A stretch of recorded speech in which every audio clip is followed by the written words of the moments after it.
Sometimes it is the simplest frugal hacks that are the best ones. And this one is literally as easy as just cutting it in half. You would be surprised how many everyday items we can pare down, slice, split in half so that we can save money and make our budget stretch. And the best part is you still get to have the thing. It doesn't even feel like a sacrifice. It's win-win. I've got some great ideas for you all today, and many of you have submitted your own ideas, YouTube subscribers and Instagram followers, so I'm going to include those in here as well. And thank you all who contributed there. So appreciate it. You had some great ideas. Let's dive in. One of my YouTube subscribers named One True King, great name by the way, I love that, recommended something that I've actually done and love doing, and that is using plants that I already have in my garden and propagating them, literally splitting them in half or in multiple pieces so that I can just produce new plants, free plants. This is free plants from your garden, things that you already have, you already know work in your climate, you already know how to take care of them, and it costs you nothing. These could be free gifts that you can share with friends. You could even organize a plant swap a couple times a year. Usually spring and fall are the best time to do propagations, but it kind of depends on the plant. And you and a like-minded gardening friend could just swap plants with each other. There's so much potential here and so much money savings. Have you been to the garden center lately? Those plants, they're not cheap. Now I had two people, one on YouTube, Kathy, and one on Instagram, Sarah, also a great name by the way. They both mentioned the first go-to for cutting things in half is their scrubbers and sponges, things like that. I mean, what a great idea. You have something and you can probably just make it last and stretch further by just making it a little bit smaller. Things like Brillo pads and magic erasers could also work here too. You're literally going to double the amount of time that box of sponges or whatever lasts you in your house. And you can definitely get by with a slightly smaller sponge. I know it could seem a little silly, like how much money are you actually saving? But it's all about taking what you have and making it stretch, because a lot of times you don't need that whole big thing anyway. And those little changes,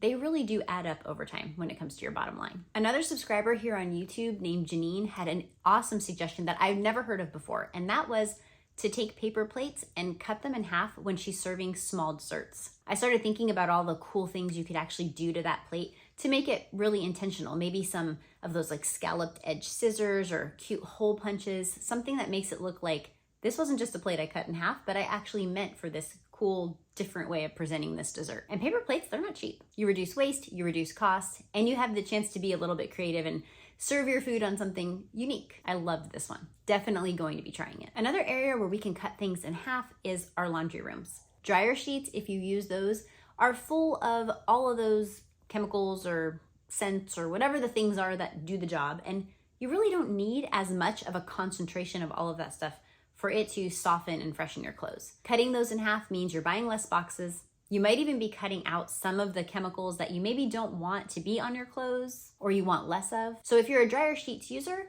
maybe consider trying to see if cutting in half will help you to get the same benefit, but cut the cost. And another way that we can cut things in half is literally by just using half of the amount, like with our laundry detergent. A lot of times the manufacturers, they want us to go through the product faster. So there are many types of items that you really don't need to use that full cup amount that they tell you that you need. I do this all the time with laundry detergents. I will just use a little bit. Maybe my load of laundry isn't quite that big. Does it need the full cup? I would play around with this. See if your clothes come out just as clean if you use a little bit less, and that will add up over time as you're not having to replace those big jugs of laundry detergent. Chances are you're going to end up with the same result. And this also applies to another area, and that's our beauty products.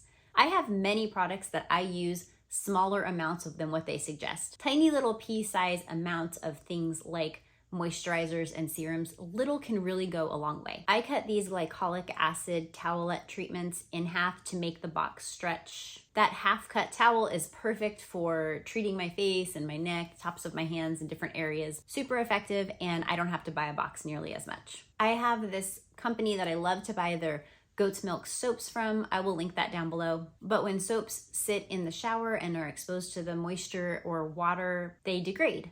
So I'll cut these bars into quarters and just use smaller pieces. It makes the overall bar last longer, and then I don't have to buy it as often. And it's kind of fun because I can change out the scents of the bar.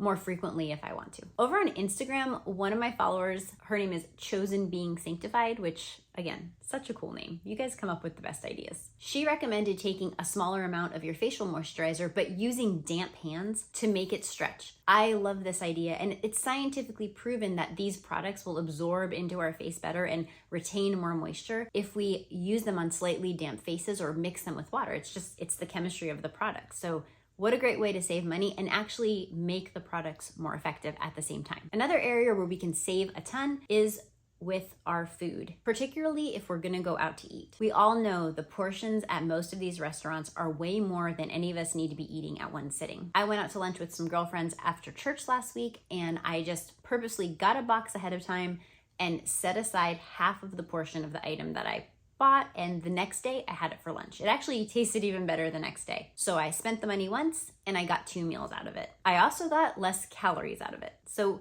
again, win-win. Your wallet will be heavier, but you won't be. So there you have it. It is literally that easy. Just cut it in half. You save money, you make your budget stretch, but you're not sacrificing. You're still getting to use and enjoy all of those same things with more money in your pocket. This tiny shift over time adds up in a big way, because that's what financial faithfulness is all about. That's what good stewardship is. It's little consistent faithfulnesses over time adding up. Thank you to everyone here and over on Instagram who shared their ideas. I loved reading all of your comments. And let us know down below if we missed any. What is something that you cut in half to save money? Which one of these might you consider giving a try? If you've got more frugal cut in half hacks, add those in the comments down below because I'd love to give them a try. And if you found this helpful, don't forget to hit that subscribe button for more practical, biblical stewardship and money management tips each week. Because remember, it's all His. Check out this playlist next for more, and I will see you next time.